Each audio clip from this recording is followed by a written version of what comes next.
Sinabi ng Panginoong Hesus, narinig ninyo na sinabi noong una, mahalin mo ang iyong kaibigan, at kapuutan mo ang iyong kaaway. Ngunit sinasabi ko sa inyo na mahalin ninyo ang inyong mga kaaway, at ipanalangin ninyo ang mga umuusig sa inyo. Kung gagawin ninyo ito, magiging tunay na anak kayo ng inyong amang nasa langit. Sapagkat hindi lang sa mabubuting tao niya pinapasikat ang araw, kundi pati na rin sa masasama.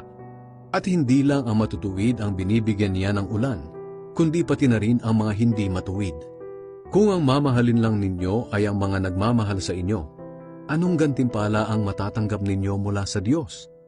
Hindi ba't ginagawa rin iyan ng mga maniningil ng buwis na itinuturing na masasama?